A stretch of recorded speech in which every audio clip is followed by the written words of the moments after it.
Welcome, everybody, to One Stage at a Time, the podcast where we're playing video games one stage at a time, not skipping a single level. Today, we are continuing our journey through Dracula's castle in Castlevania Symphony of the Night. Today, we are working our way through the Alchemy Laboratory.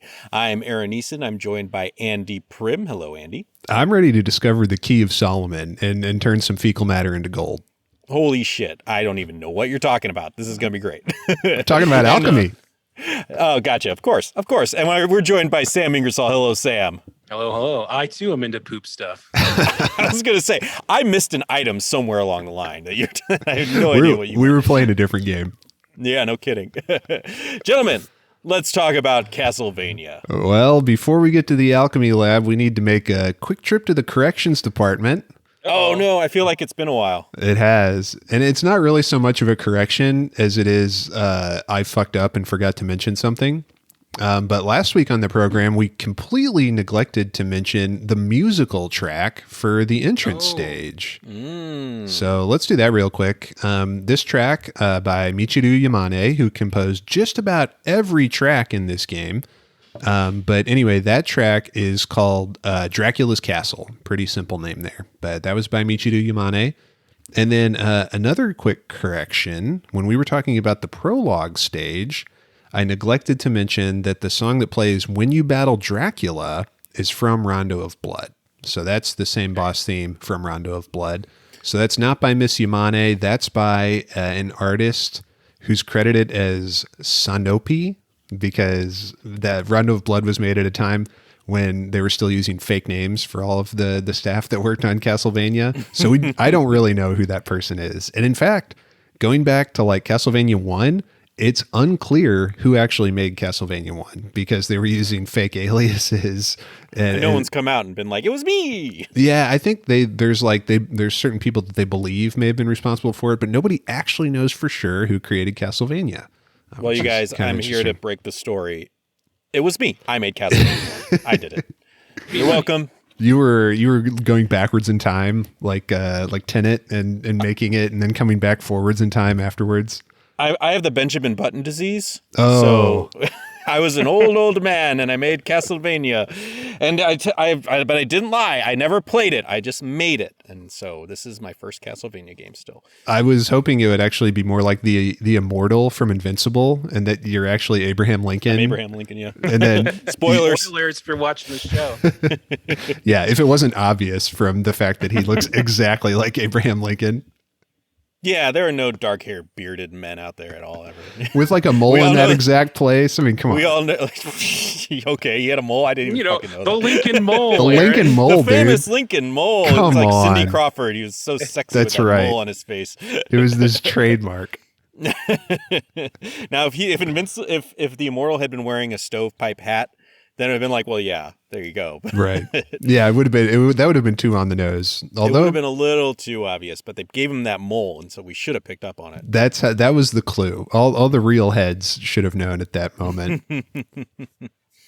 Okay, well, anyway, Michiru Yamane, of course, also did the music for this particular stage, as Aaron said at the intro there. This is the Alchemy Laboratory, and the song is called Dance of Gold, which Cool. I quite like this track. It reminds me of it's very like classical, kind of like swelling as you enter, but it also has like that sort of dark quality to it, like, I don't know. It's really perfect for like kind of the Gothic, like slightly foreboding, but also like sweeping and orchestral. The correct term. It's very Gothic sounding. Like, it sounds like something you would hear in it's like a weird mix between like a ballroom party, like in a castle, and like an adventure scene, like a sword fight in a ballroom or something, maybe with some big like gongy bells or whatever. I'm doing a really bad job of describing the song, but it's definitely kind of got like peaks and valleys. Yeah, I think it really set the mood quite well for the first level. It's gothic, ominous, foreboding feel, and for the first area that you're venturing into, where you're dealing with enemies and surprises and really getting to explore. It's cool.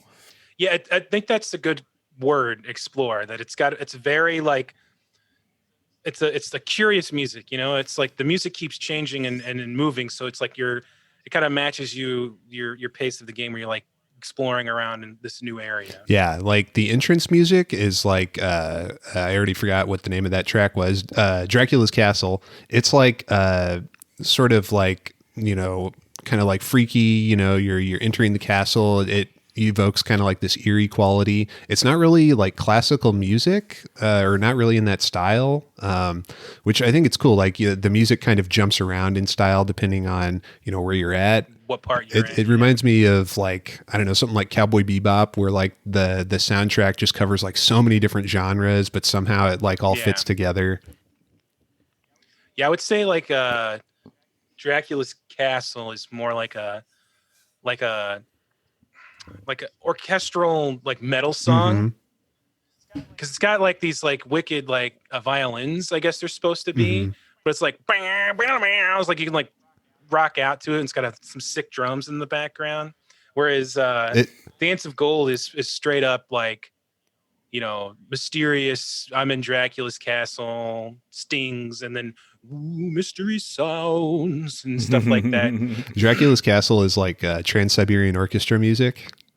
Yeah, it's definitely like I'm here kicking ass, and then it's like, but there's more once you get into the Alchemy lab. Someone in the YouTube comments section said that Dance of Gold is like a real like fancy dinner at like like a Victorian castle, except the food is people and they're all cannibals. Yeah. yeah. And you're the only one that sees it. That's weird too. Yeah, you're like looking around like, what's going on? You're like raising an eyebrow, but nobody else is like reacting, so you feel obligated to just eat it anyway. Like maybe like one person looks at you kind of strange, so you like you pick up the finger or the hand. You're like, oh, I gotta eat it, or they're gonna know. It's like in Indiana Jones and the Temple of Doom when Billy gets served the monkey brains, and she's the only one that gets that. Monkey brains. Wait, doesn't everybody get monkey brains? I thought they all got monkey brains. I thought she was the only one that did. And No. They all get it because the guy next to her is like, ooh, yum. And he's like eating them. Yeah. She's watching them all get down. And she's like, some kind of, maybe like, are you going to fit? I don't think he says that, but it's that kind of like, he's all like, ooh, yes. You going to eat that? You going to eat that brain? That movie is so delightfully racist. Yeah. It's a little problematic. Okay, well, so Alchemy Lamb, yeah. General thoughts. I hope you like jumping up and down, because you do a whole fucking lot of it. That's for sure. Yeah, this castle is very strange. Like Dracula got legs. Like he needs staircases. Why is everything jumpy jump up these elevator shafts? Yeah, the architecture leaves something to be desired. It's like video game architecture. Like no one would actually design something this way. It just doesn't make sense, but it's tight though. So I like the backgrounds a lot. Let me, we're watching a video here. I'm going to jump out of that and switch over to the map. I love like when you first walk in, how there's these giant pillars, just absurdly large. Just no reason for pillars to be this big. It reminds me of when you go to the Fabulous Fox Theater in St. Louis. They have these insanely big pillars in like that big sweeping like grand entry hall. But they're cool. And then we've got like some classical statues. It looks like white marble, kind of all around for this area. So this is one fancy ass alchemy lab, like they had there's rooms where you have like, the Bunsen burners and like, the flames and things like that. But for most of it, it just looks like, I don't know, like a really, really fancy like art gallery or something. Yeah. It feels more like an art gallery. Because there's only a couple, 2 or 3 like lab stations, I guess you could call them. Most of it is like marble statues stuff. I've never really. It's such a short little area, and it seems mostly an afterthought to put the alchemy stuff in. So I didn't really have a sense of the theme wasn't as strong, I'll say, in this level as it is in some of the other ones. Yeah, I'm gonna say this lab clearly it's not sterile.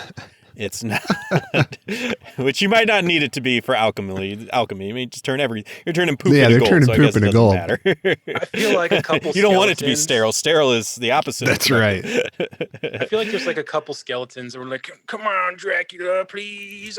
I just learned about this alchemy stuff. It seems so cool. I want to do alchemy, Dracula." It's like, fine, you can use the art gallery. I don't go in there anymore. You only get 4 tables. That's it. Oh man. And so that's now the Alchemy Lab. It makes me think of like in the Castlevania cartoon show on Netflix. Dracula is said to be like a super scientist, and he has like all this technology and shit in his castle, which I like that aspect of it. You know, if he's thousands of years old, it makes sense that he would have learned a lot of stuff. But in this game, Dracula seems like just a total Luddite. He just doesn't give a fuck about technology. You know, the Alchemy Lab is like crammed into the art gallery. He just doesn't care. Or maybe he's so scientific he knows it's bullshit. Yeah. It's alchemy. Yeah, I like that. It's like, yeah, okay, build your alchemy lab, right? Yeah, Yeah, sure. put it right here, right by the entrance where all the wind blows in, where death hangs out. You could put it right next to where I keep my bodies on pikes. Yeah. It's that room with all those with the spikes that come out of the ground if you step in the wrong spot. We're not using that room for anything. Have fun with your alchemy. There's like, you know, some like, you know, little dark Desaad type guy like cowering and like begging Dracula for like funding for his alchemy experiments. Is Desaad the guy from Justice? Yeah, he's the he's Darkseid's little buddy who's always like, Lord Darkseid. Oh yes. Fuck, I'm annoyed that's become a reference now. Well, Desaad's from like the comics and the cartoon show and stuff. It is, but that would be a deep cut anyways for comics. Would it? I don't know. Like in those Justice League shows, like Desaad's all over that. Like anytime they go to Apocalypse, he's around. I feel like Desaad is like a pretty well-known character. I can't even picture him from the Justice League comics. Like he was a little, I guess he was there, or from the Justice League TV show, and I loved that show, but I don't know. I guess Darkseid didn't show up enough. Like he showed up like 3 times. Yeah, that's true. And He was more in the Superman. Yeah, cartoon. Superman the animated series. he was in there a lot, and I remember Darkseid and Granny Goodness and Kilowog. Yeah. Or not Kilowog. What's his face? I can't remember his name now. His Zod. little- The Darkseid's son, like the big hulking guy. Yeah, I forget his name too. Yeah. It doesn't Yeah, matter. It don't matter. None of this matters. It don't matter. None of this matters. Fucking Zack Snyder's. Ooh, yeah, I was about to go actually on something. Do it, Sam. That's why we're here. Nope. We're here to talk about Castlevania tonight. Who would win in a fight, Darkseid or Dracula? Yeah, probably Darkseid. Probably Darkseid. Did you know that once in the comics, Dracula bit Superman, and then Dracula exploded because of Superman's yellow sun powers? Sunlight, yeah. It makes sense. It makes sense, guys. The science is there. If you think about it, it makes perfect sense. Mm-hmm. All right. I wanted to talk a little bit about, let me change windows here, because something we didn't mention last time is that, we talked about how Death steals all your equipment, that bastard, and leaves you, basically naked. But you probably on the way out of the entrance, I think it's maybe a guaranteed drop or just a very highly, high percentage chance, but you end up getting the short sword. So you get your first weapon. And then we get a few more weapons in this area as well. So like you probably have the short sword already. Then you get the Basilard in the... Yeah, that's the one I was trying to remember the name of, because that thing fucks. Yes. Yes. Fucks. It's 1 damage less, but you can almost like as fast as you can hit the attack button. It puts in work. And let's just say it came in real handy at the end of this level. Aaron, what do you think? Short sword or Basilard? I'm not sure that I equipped the Basilard or found it. Where I don't know where it drops. So in the first room, there is the 2 red skeletons that are up.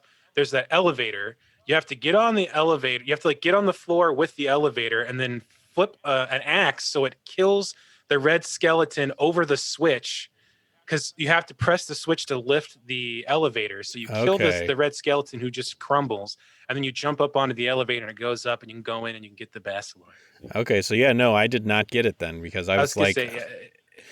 It's good. It's going to get replaced very quickly because the damage is so low, but early on it's very, very good. Yeah, I remember trying to figure out how to kill that. I was like, okay, he steps on the switch and then it starts moving up. Maybe I can jump up there when it goes up just a little bit and then goes back down. But no, okay, yeah. Because I got the axe later and I just kept going and finished it up. The one major downside is that it's about 1/2 inch long, so you have to get very, very close to the enemies. But there's almost no cooldown after you use it. You can just continuously keep stabbing. just stabbity, and That you would have go, been. That was something I kept wishing that the short sword would have. Like it just took too long. yeah. Like, You'll find out that all the weapons are very varied in Yeah. the game. With which is lots good. of- That's cool. yeah, it's very cool. And Sam mentioned that you take this elevator up, but there is the long way around. So if you're not able to pull off that little trick, even if you do, like there's not much to do up there. You can get the Basilard, but then there's like a wall that blocks your progress. So you'd have to get the Basilard and then just turn around immediately. But if you go the long way around, like go through the entire stage, fight the boss, you end up on the other side of it here. And then there's another elevator that you can take like all the way down here back to the first part of the stage. And there's a cannon that you can fire from this end that blows the wall open. And then you can get the Basilard that way. And then you have a little shortcut. Yeah, this little Dark Souls shortcut, like the most like I see that's another thing about the Alchemy Lab is like we got fucking elevators and we've got cannons, but we call it the fucking Alchemy Lab because of 2 or 3 tables. Yeah, really. You're just good. I mean, you're gonna understand when we get to the cannon room and the elevator shafts. Like it's gonna be like those are the areas later on. That's the joke. There's going to be a level later called the cannon room, and that one will just be like all like powders and Bunsen burners and those things with all the glass tubes that are all twirly. Yeah. But there'll be one cannon in it. So anyway, I think the Basilard is sick, and I actually used it for quite a while just because the DPS is so high. It's weaker than the short sword, and then we're going to get some powerful swords later and other types of weapons that are really going to be much stronger. But the DPS, it's so quick. Just, you can stab so damn fast with it. So what I like to do, because you have 2 weapon slots, you have left hand and right hand, and some weapons are 2-handed, but most are just 1-handed.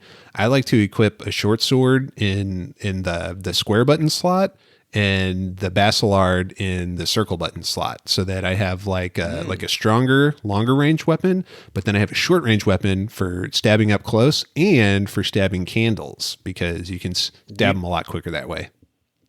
You're not gonna. You don't want any shield at all. Yeah, see, I like having the shield. It's very handy.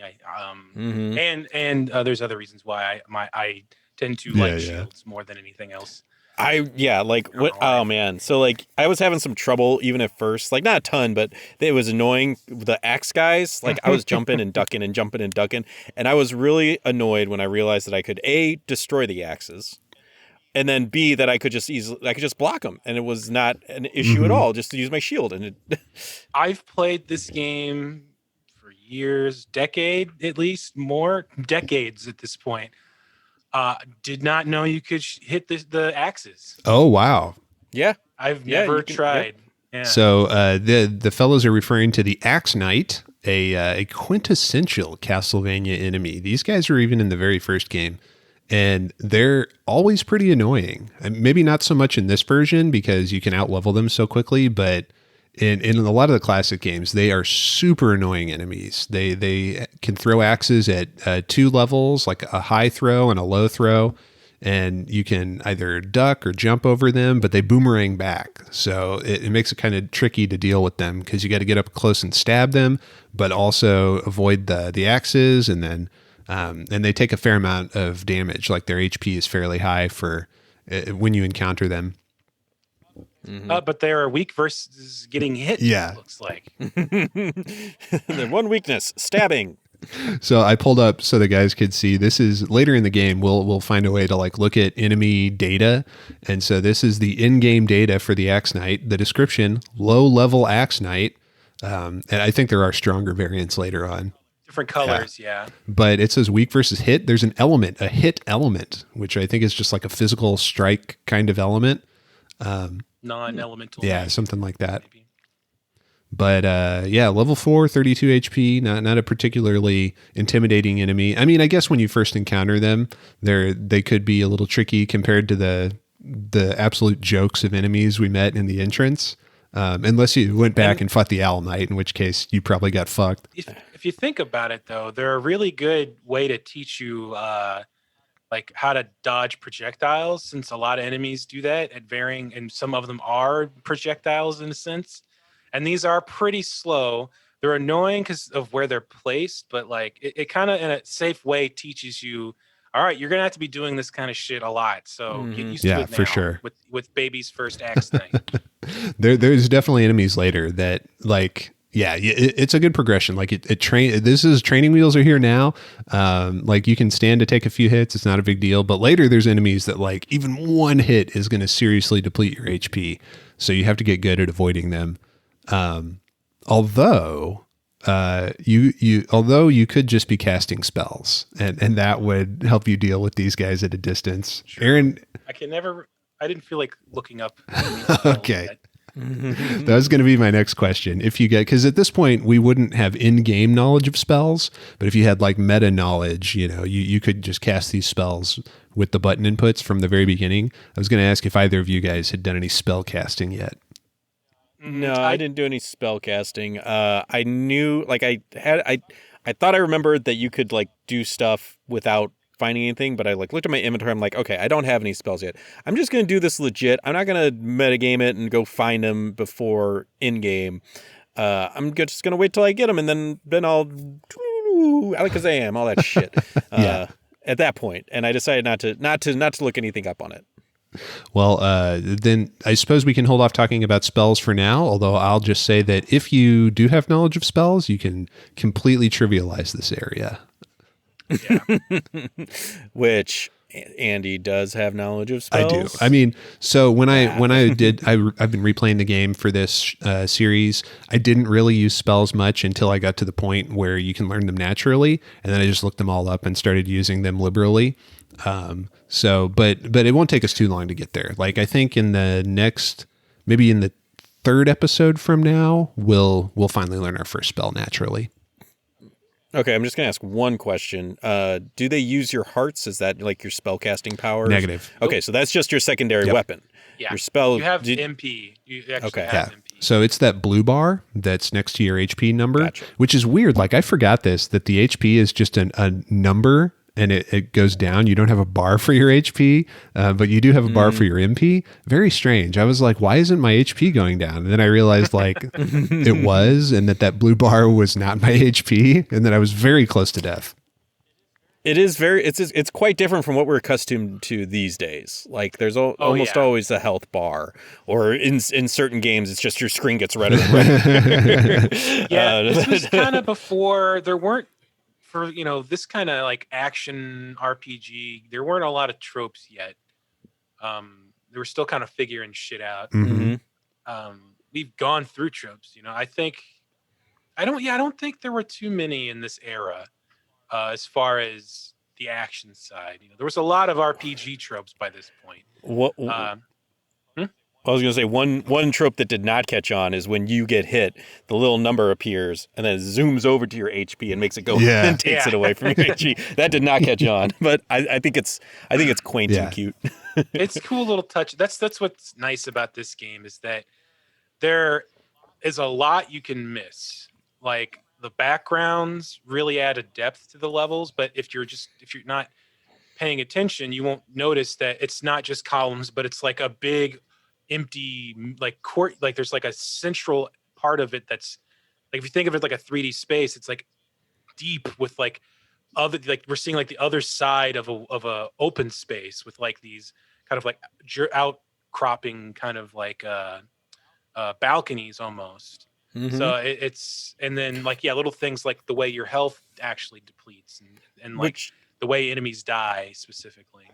I do like, it makes no sense as far as how a castle is designed. Like this wouldn't work for a human. It works for a vampire, I guess. When you can turn into a bat and just flit around, it makes sense. But I love how like it is so vertical and like all these like columns and like long shafts, vertical shafts. Like it makes sense when you look at the exterior of the castle, how it like sits and how it looks. Like it's a very, very tall castle with lots of little things that stick out and then go up again. And then it's so like this level design really is fitting for how the castle looks, and it's cool. I agree. Yeah, it suggests that there's a lot more to this world than we're actually experiencing. Mm-hmm. I always thought of the Castlevania to be kind of like a TARDIS. Yeah. It's like way bigger on the inside than it was on the Yeah. outside. Non-Euclidean geometry. And that's why, that's why none of it makes sense. Like the physics just don't have to add up once you're inside. It's like a pocket dimension somewhere, like wherever Dracula gets his powers. It's a similar kind of place. Yeah, that's absolutely true. And this topic is explored in canon, in universe, in the events of Castlevania Aria of Sorrow and Dawn of Sorrow. So check those games out, folks.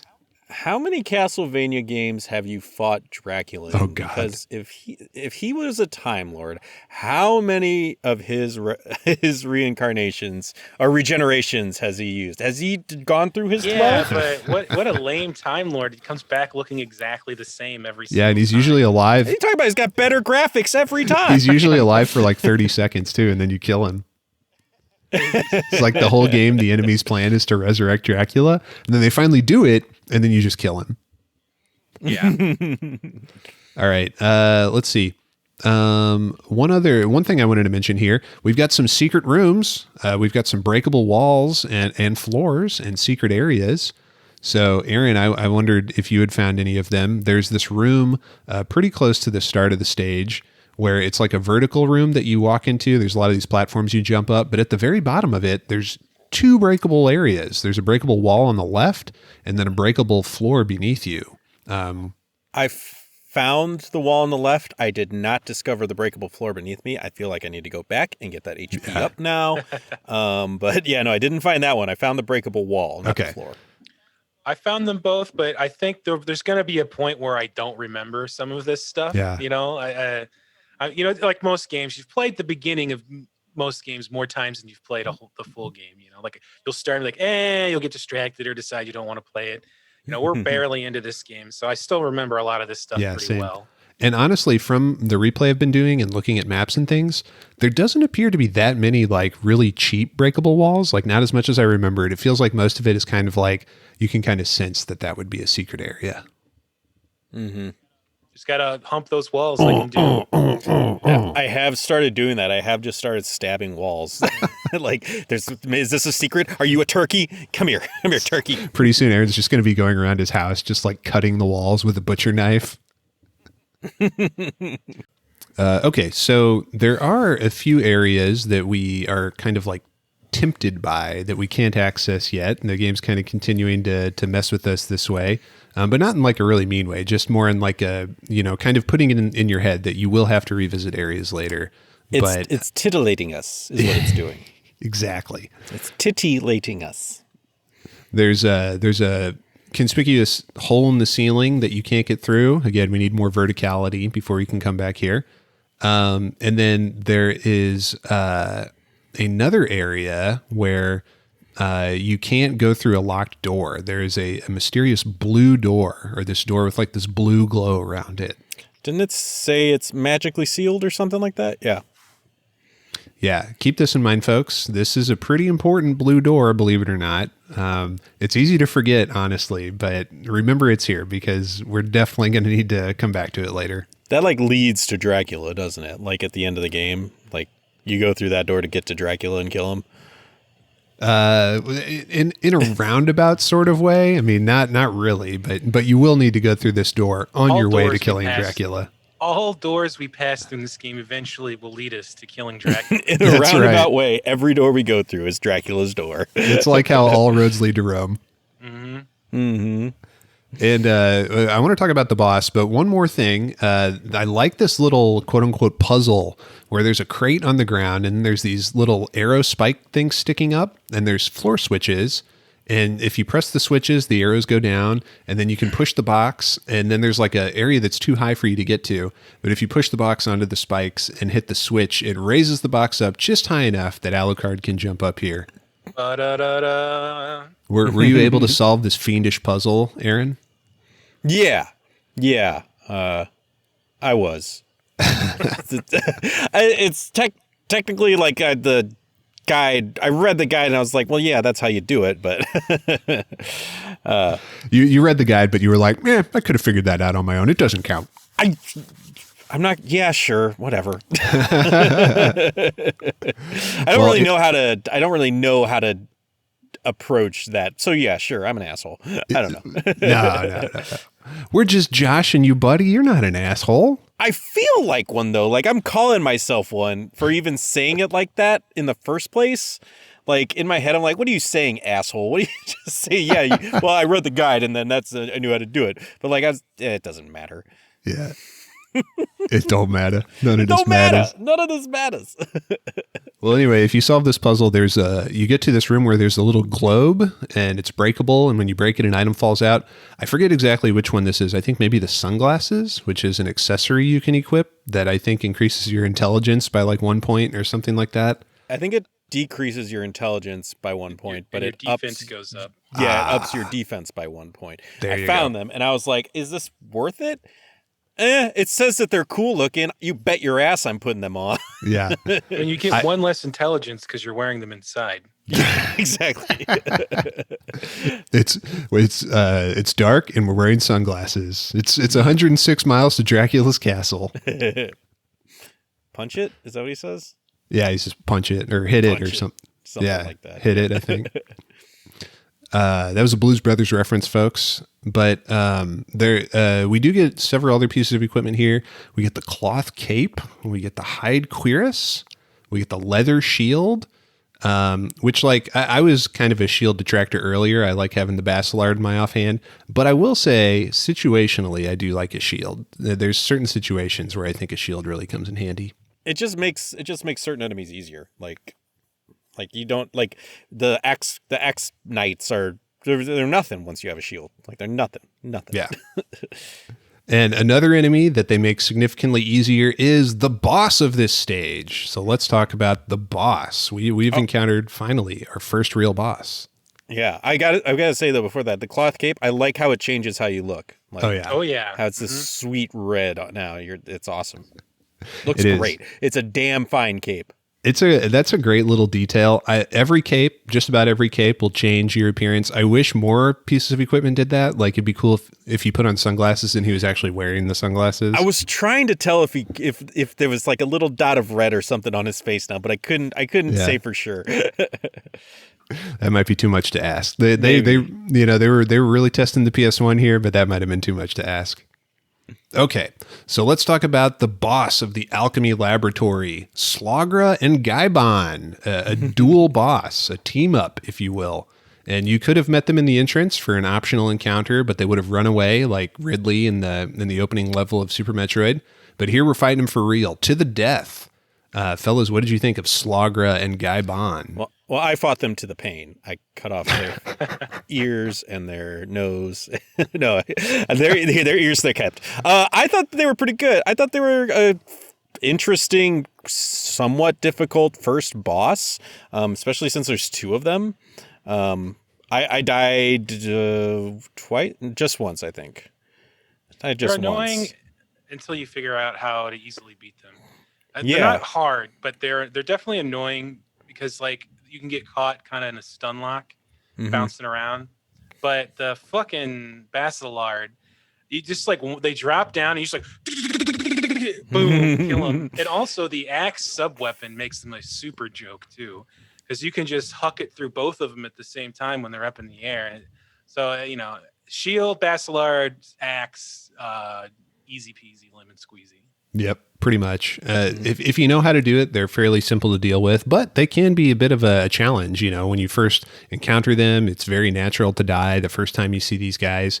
'Cause it is kind of rude to throw two bosses at you at once for the first boss encounter in this game. Mm-hmm. It's not messing around, and having them have like multiple stages, both of them, like especially this guy. Which one's this guy?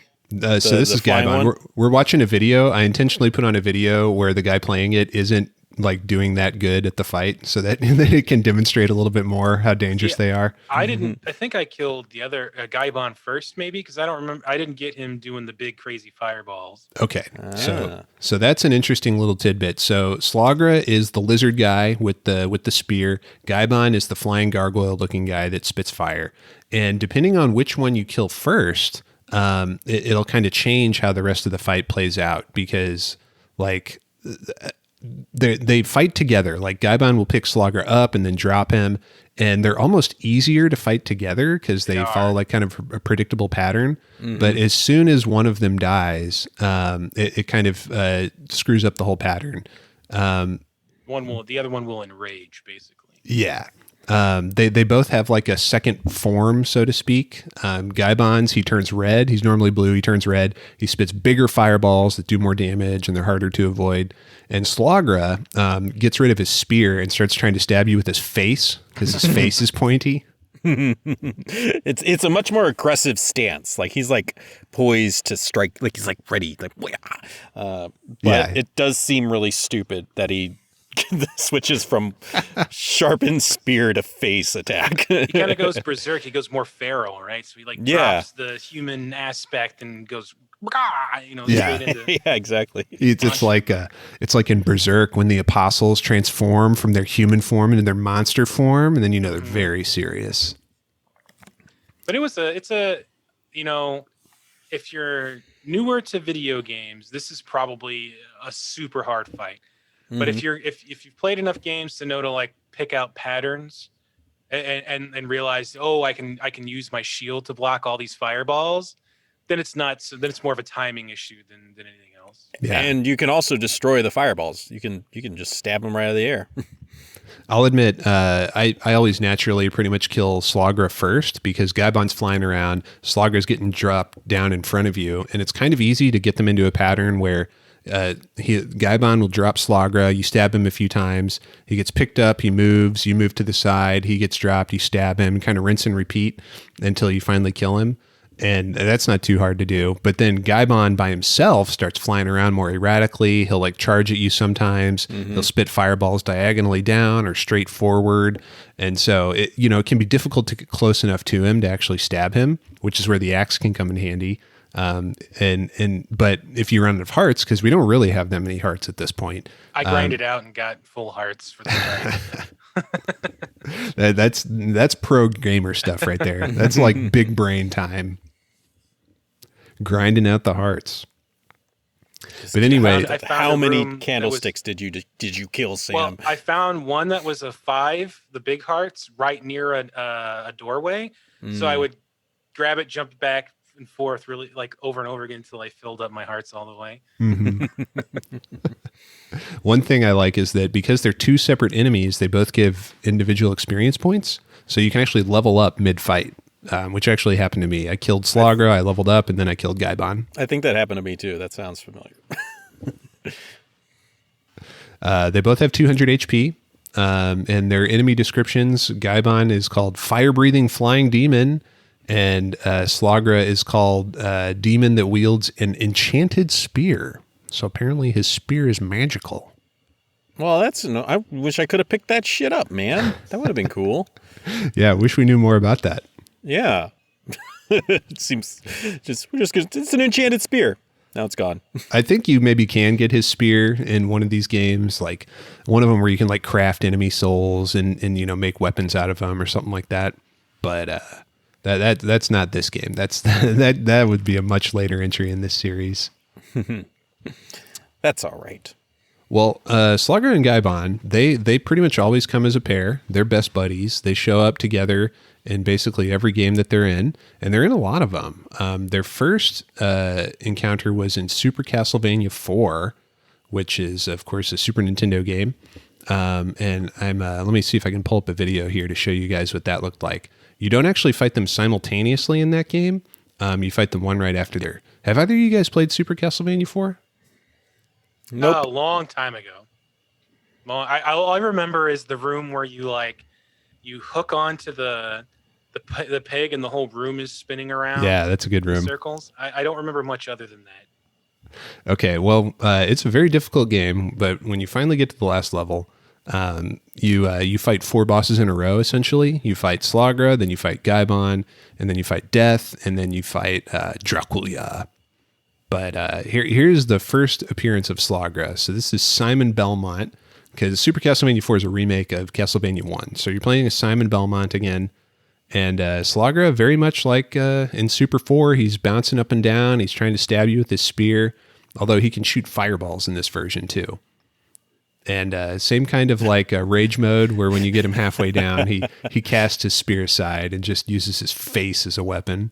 It cracks me up. Like he like when you hit him, he leaps up to the ceiling, but like he's got this like flame tail behind him, like something out of a Looney Tunes cartoon. Yeah, it's like he got he's like, like it's like Rocket Knight Adventures. Yeah. It's cracking me up. Like, he has the same. He actually does the fireball move in Symphony of the Night. Oh, okay. The end of his spear, but he usually does. He it never whenever, got to that. Well, it's right at the. It's whenever like if they, they'll pick him up and drop him. But if like they go side by side and the flying guy shoots his fireballs, the little ones out. There's also he shoots it out at the same time. So I don't think I ever gave them the chance to do that. Oh, once I got the knife, I think he dropped down one time and I caught him in the knife, and I just it was game over. So in Super 4, I would say that probably Gaibon is the harder of the two. Or, sorry, no, in Symphony of the Night, I would say Gaibon's the harder of the two. But in Super 4, I think Slogra's probably a little bit harder. Just because he like jumps around so much. He can like fall down on top of you. He's got a lot of range with his spear. Yeah, and Gaibon in Super Castlevania 4 here, he's just like, he's flying around all the time. So you're always able to hit him. Like no matter where he is, like with Simon's chain attack, the whip of death or whatever it's called. The vampire killer. The vampire killer, that's it, yeah. And he's got so much range on that thing, and he can go up and diagonal and stuff. Alucard can't do any of that. He's got just straight in front of him. That's all he's got right now. That's why I like using the axe so much, because it can go up. You can do like an attack above you. Yeah. It's some nice verticality, because we haven't talked about sub-weapons too much, but we've seen a couple so far. We've seen the axe and the dagger for sure. I can't remember if we've seen others, but there was two other ones in Alchemy Labs. There was the salt. Oh yeah. And the prism. Oh, the one that bounces around. Yeah. I like that one. So I don't like the salt. I never really. It's like a shitty version of the holy water. I agree. Yeah, I never like to use it. It's like holy salts that you just sprinkle on the ground, and it looks cool. Like it's like you get pluses for like the physics of it. Yeah, but it's not very good. I agree. And I didn't. The prism is cool, but again, I can't really. It's not very directed. It's kind of random. It's really good in small spaces. Yeah, and like bounce around a lot. It's basically it's like a laser that like you throw it and it like bounces off imagine a super bouncy ball that leaves a laser behind it. And that's all it is. Yeah, just always bouncing at a 45-degree angle until it like runs out. Yeah, were they just like, hey, check out what we can do with the PlayStation. We could make it. We got physics here. We got geometry. We figured that out finally. They're trying to spice it up a little. It's a cool idea, but the axe is only the reason I only use any sub weapons is for right now is the axe for taking over that spot of like verticality. Yeah, I agree. The sub weapons are an interesting addition to this game because they were a staple of the classic franchise. You had 4 or 5 sub weapons. You had the dagger, the axe, the cross, the holy water, and the stopwatch, I think. And then in this game, they add a bunch more. They add the salt, or I'm not sure what it's supposed to be. I read somewhere maybe it's supposed to be like saint's ashes that you're throwing on the ground, but some kind of holy powder of some kind. And then there's the lightning that you shoot in front of you, which I don't think we've seen that one yet. And then there's I feel like and then they changed the cross so that you don't just throw it in front of you like a boomerang like you always do in these games. It's like a permanent item crash. So it kind of sucks because it uses like 100 hearts anytime you use it. But we haven't seen that yet. But anyway, the axe I feel like is a really good sub weapon to have. But probably the holy water would be the one I would pick for most situations. But I don't know, it's kind of situational, and it's weird because this is a Metroidvania game and the sub weapons are spaced out kind of randomly, and there's no real indication. You just kind of have to remember which candles and which areas contain them. It's easy to like end up stuck on like one sub weapon for like a long stretch of the game until you finally find a better one that you want to switch to. Yeah. Go ahead. Sorry, Ian. I was gonna say, I just kept when I first got the sub weapon, I was like, oh, okay, cool, I got this, and then like I picked up another one, and I I don't remember if I remembered it dropping, but like my other one dropped obviously, and I kept on like I looked in my inventory. I'm like, oh, where'd the axe go? It'd be really nice to switch to that right now. So that was a little frustrating. Like you can't carry, like, you know, I guess it is what it is. But you know, he's got all this whole inventory thing, but he can't carry more than one. They're not very useful outside of a few situations. They're it almost feels like they're there for nostalgia more than anything. My memories of sub weapons are not going out of my way, but using the cross for boss fights. And Andy will understand this, and 100% getting the stopwatch for the clock tower. Yes. It's almost a necessity. But other than that, I don't even use it that often. I'm using whatever weapons or magic that I have, familiars, things like that, with Alucard. I totally agree with that. I feel like sub weapons are good very early on in this game, but we get so many tools. Super fast. The holy water, I think, can be pretty good because it does a ton of damage really quickly. Like if you manage to, it's hard because you got to hit it right in the right spot. But if you do, it can do like a ton of damage really fast. But magic can also kind of fulfill that same function. And by the way, if you are using spells, you can completely trivialize Slogra and Gaibon. So there you go. We'll probably say that a lot.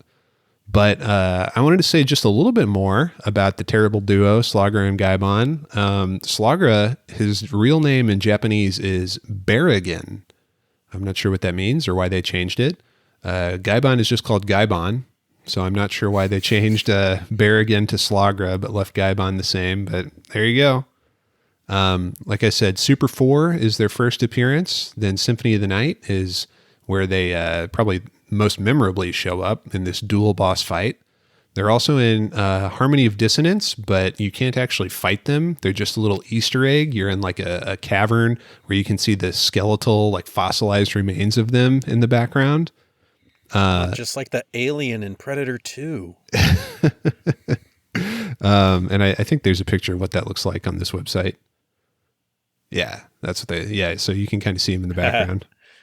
They've even got like a little label, like it's a museum or something. Yeah, and he's also got a spear. That's hilarious. Yep. But you see them in a bunch of other games. They are enemies that you can fight in Dawn of Sorrow, Portrait of Ruin, and Harmony of Despair. They also show up in the 3D series in Castlevania Curse of Darkness. So there you go. Ah. And apparently there was like rumors and even artwork that they might appear in the Lords of Shadow series. But I don't think they are actually there. I think maybe there's a cameo of like a statue, but you can't actually fight them. They don't have any backstory whatsoever. Like they're just demons. They're here to fuck your shit up. Yeah. They work for Dracula. Yeah. They're just like recurring characters. Right. That's why I want to know more about them. Like they're like henchmen that, you know, like they're like 24 and 7 or whatever. Like I want to know more about them. What is their home lives like? What are like the henchmen from Venture Brothers? Yeah, hell yeah. I want to know when they go home, what do they do to unwind? Alucard shows up and how did they lead to the life of henching? Alucard shows up and Slogra's like, "What do you dicks want?" Oh, it's you guys again. Man, can't you guys just fuck off? Apparently there's a Japanese light novel that is a sort of sequel to Symphony of the Night where Death is like a character and he meets up with Slogra and Gaibon and they're like his underlings. So they're like close associates of Death or something. And that book is called Akumajo Dracula Kabuchi no Tsui Sokyoku. And I don't know what that means, and the novel's never been translated to English, so I'm just repeating what I saw in Castlevania Wiki. So there you go. I think it's a demon demon gay orgy. Yeah, that sounds about right. Now, of course, their greatest and best appearance is in Castlevania the Animated Series. They show up in Season 2, where they fight Trevor, Alucard, and Sypha. I'm not going to show a video of it because we'll get copyright flagged for sure on YouTube if I did. But it's a pretty sick fight. They're very formidable. They do all their basic stuff that they do in the games, like Gaibon picks up Slogra. Alucard has his big long sword he's fighting with. Trevor's trying to whip him. Sypha uses her flames to like explode Gaibon from the inside out, which is pretty tight. Well, doesn't she? She stops she stops Gaibon's flame and like redirects it back at him. Yeah. Doesn't she? Yeah. It's fucking awesome. Yeah. She's OP, wifey Mary material Sue. is what she is. She's best girl, would you say? Best girl, yes. And this podcast has now become simping for Sypha. What are you gonna do, man? What are you gonna do? Hey, I'm not judging.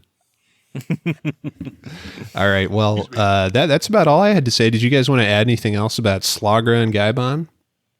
No, they're just cool, interesting, first bosses. Yeah, same. I thought they were very they had a cool intimidation factor, the very first boss you meet, the two of them coming at you and working as a team. But yeah, no, they were awesome. They were great. Loved it. Yeah. Loved the fight. Sad they're gone already. Salute to Slogra and Gaibon.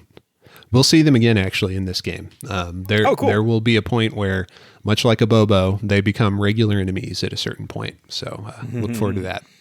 But, I did want to mention their chamber, their arena that we fight them in. It's kind of tight. It's got like these long diagonal like tubes or pipes that look like they could be part of some elaborate alchemy device. And then there's all these like arcane like symbols, like circles, and then like almost pentagrams, but not quite. And then just like weird runic drawings and shit like that. Doesn't mean anything. It's just cool to look at. Alchemy. Oh my God, I can't say it. Alchemy symbols. That's not the word I was trying to say.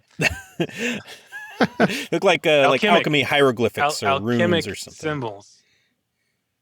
Yeah, you got there. Well done, Sam. We you got we there. knew you'd get there, buddy. So needless They to look like something that what's his face? John Romero would draw on his on his bedroom wall. It does look straight out of Doom, doesn't it? Yep. Well, needless to say, we will be revisiting the Alchemy Lab in the not too distant future. Even just this boss room, there's like an area up above at the top right that you can't get to because, again, we lack verticality. There's various items that we'll have to come back and pick up. And remember that suspicious blue door because we'll be back there soon enough to see where that leads to. We need the mantis wings to get up there. That's Hollow Knight, right? You get the mantis wings? Hollow Knight, yes. Yep.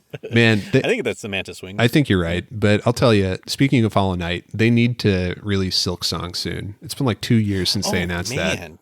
Yeah, they do. I forgot all about it. I was pumped for that shit, but yeah, they do.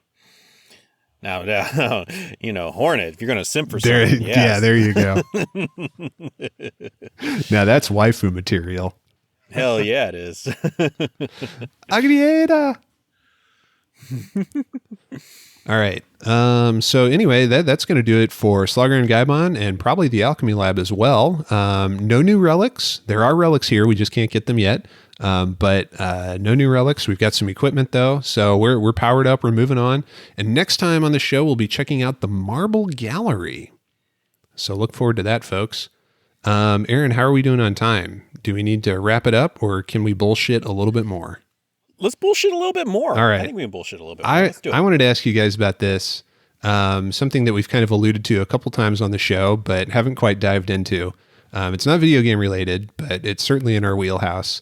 And I'm talking about the Invincible cartoon show on Amazon. I was a big fan of the comics, thanks to Aaron. I've been rereading them, thanks to the public library. And I've also watched the first, I think, 4 episodes of the show that are out now. 4 now. And I think it's going to be 8 total. So what do you guys think of the show so far? I've only seen the first 3. So. Yeah, every Friday. So last Friday, an episode came out. It's the one where they go to Mars. Oh, cool. Yeah. I'm enjoying it, but I always get paranoid when I watch shows like this where it's based on something that I've like read a lot of, or it's based on like a comic that I've seen. Like I feel like I wonder if it like doesn't make sense, but it makes sense to me because I've read the comic. Like if they jump too far ahead, and like I don't know if that's happening, but I just get paranoid that like like because they got to Mars pretty quick, and it's only 4 episodes, and they're already at the Mars arc. They did. They're changing the timeline a little bit. They're rearranging things. I'm loving it so far. It's pretty close. I long ago got rid of notions of things like this having to be exactly like the source material. I think it was Preacher that really kind of like got me over that, because it was nothing. I mean, absolutely nothing like the comic. How could but you I still adapt that enjoyed comic? the show. It was a lot of fun. There's no way they could have made that comic into a real movie or something. Yeah. Even The Boys, another Amazon property I love, is not that much like the comic. I mean, some of the broad strokes are similar, but you could not adapt that comic. It's just too much. So this isn't the same, but it's pretty dang close. And I'm enjoying it quite a bit. Yeah, I am as well. Sorry to cut you off, Aaron. The animation was a little bit uncanny for me at first, because like they definitely anime style. They saved the budget for the fight scenes, and in the everyday like talking kind of scenes, it looks a little weird, a little jarring. But I kind of got over that. I'm enjoying it, and I very much like tried to just accept like it's very different from the comic. Like, it's not a ton different, but it's different enough. But like, I think that they missed, and I got this feeling with the trailer, I feel like they missed something that really gives Invincible the comic a different feel from like from a more run of the mill regular superhero comic. And they missed the mark here with this show, which makes it feel just more like every other sort of superhero story. Like, the Invincible comics very much so had this feel, like it very much was like the mundane, like superheroism was like mundane for Invincible's family and for Omni-Man. And the show though treats it extremely seriously. Yeah. Like Omni-Man's like, maybe he shouldn't have gotten his powers, and like I get that that's foreshadowing something else, but it doesn't land right. Like, and he's like, I'm going to you got to train real hard, son. You got to train real hard to do it right off the bat. You know, when he got it, he was like, son, what are you doing with that silly outfit? Come on with me. And like, and in this way, they're making Omni-Man like almost more of a dick. Well, maybe it's because it's J.K. Simmons, and they're like wanting to make him more like his character from Whiplash, where he's like throwing chairs at Mark. I feel maybe, but I'm more associating him with Tenzin now, and like Tenzin's like he's the man. Yeah. But like, I don't know, like it makes the tone doesn't feel quite it doesn't quite convey what made Invincible special. As a comic, but like I am enjoying it, and once they got to episode 3, they almost started feeling a little more like that, like when they face off against Doc Seismic and they're cracking jokes and stuff while they're dealing with Doc Seismic, you know, like that felt more like Invincible to me. Yeah, they definitely get more into that mundane, like, you know, spoilers for everyone, but like we've all read the comics, so like he goes to Mars, right? And he like packs his lunch. He's just sitting on the spaceship eating his frozen sandwich in a Ziploc baggie. So they kind of hone more into that feeling, and the sandwich like freezes in the vacuum of space and like breaks apart. Yeah. So the way I think this is just me kind of thinking about where they're going with it and like what parts they may be trying to speed up, because they only have 8 episodes. They're probably speeding up Omni-Man's arc, like not really going much into like him being normal, because of like they want to get to the Viltrumite, I'm a Viltrumite part of his character, without really doing much in like I'm a human, normal human side of it. That's something. And I think the whole point of him like being like you got to train has nothing to do with him being a superhero. It's like, because he mentions, you know, like it's like in the comics, he's like, you know, once you started becoming of age, it reminded me, my mission is really this. So I think they're just doing that with like an accelerated rate in the show. I'm guessing that's what's going to happen. I think you're right. There's no real clue. They're not really like signaling any of that, but I just feel like knowing what happens and what beats in the comic, that the speed of which they're doing other things, that subplot is getting pushed forward faster, I think. And that's probably why it feels so. Yeah. It feels like they've both sped it up and slowed it down, because the thing I'm not going to say what it is, but at the end of episode 1, there's like a big reveal and it's super fucking cool. That doesn't happen in the comics till the end of like issue 6 or 7 or something. So it takes a little longer to get there. But then after that, it's not as long before Omni-Man leaves Earth for the first time. And I think I can say that without spoiling too much. I said spoilers, right? I think we have fair game. I think, but just don't listen if you want to watch. Yeah, exactly. But in the show, mute this part. They do that big reveal at the end of episode 1, but they don't want Omni-Man to leave Earth. I'm guessing that'll be the end of this season because that's a pretty big character moment for Mark, and so they're kind of stretching it out, and so it feels a little disjointed in that way. Whereas in the comics, those two events were closer together.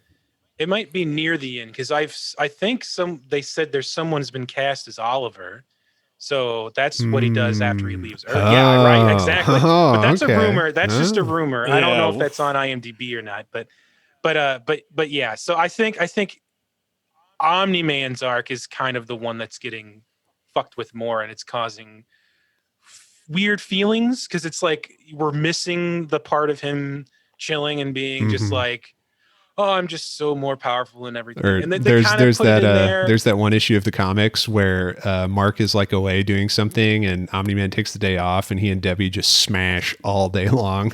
Yeah, so it feels like there's parts where he's like trying to cover up we said spoilers, so if you're in this deep, sorry, where after he murders the Guardians of the Globe.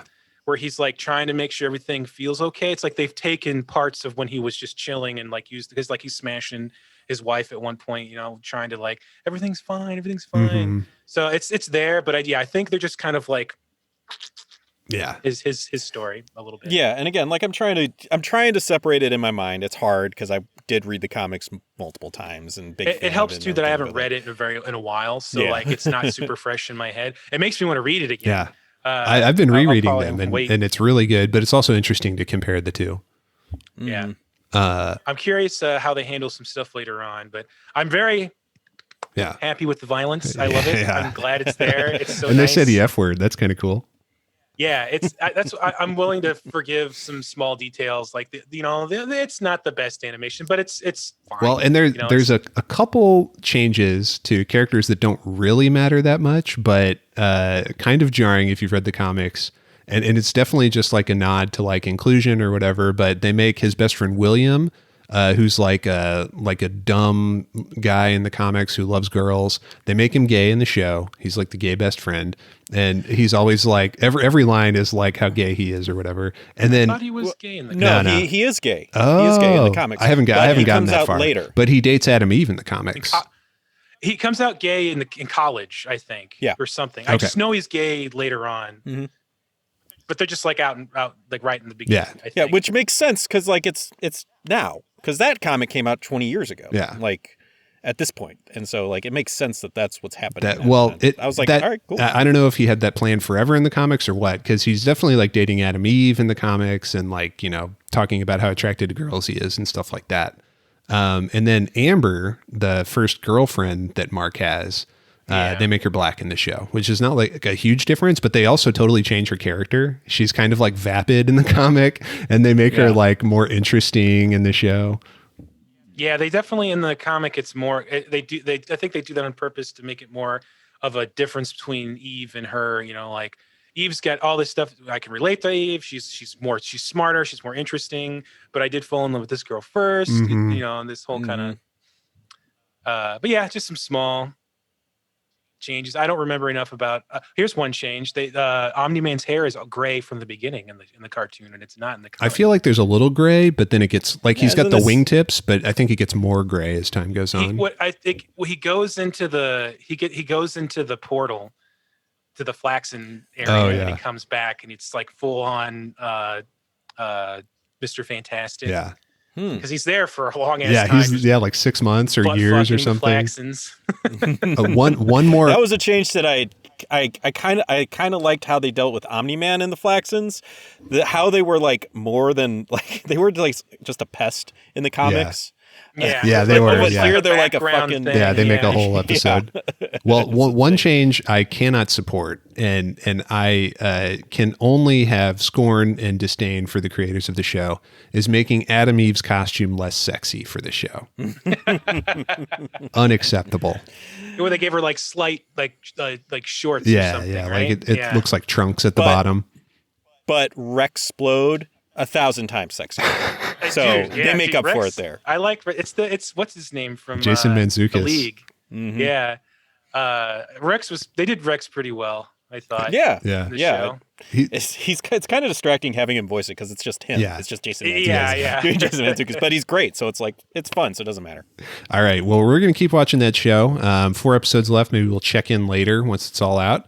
But I think we'll wrap up today's episode of One Stage at a Time right there. But we'll be back in about a week's time in your podcast feeds where we will be talking about the stage Marble Gallery. So please look forward to that. And also, you may have noticed we kind of changed up our release schedule. We had been dropping these on Wednesdays. Now it's probably going to be more like Friday. And if you have a problem with it, fuck you. Hey, we're looking to kick your weekend off right to our dulcet tones talking about Castlevania. So you're welcome. Fuckers. Yeah, you're welcome. You sacks of shit. You're That's welcome. right.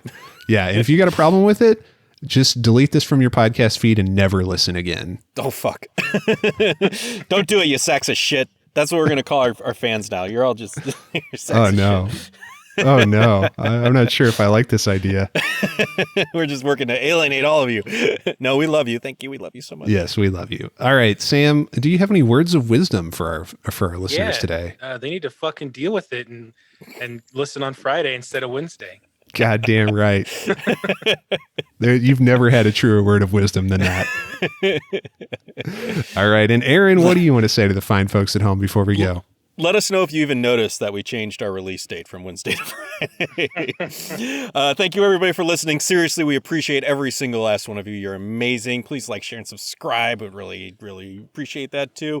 OneStageAtAtime.com for more of our things, more episodes, links to all of our socials. Please follow us on there as well. We post fun stuff sometimes. Yeah, that's it. We'll see you guys next time. Sam, give us that sign off. Save and continue.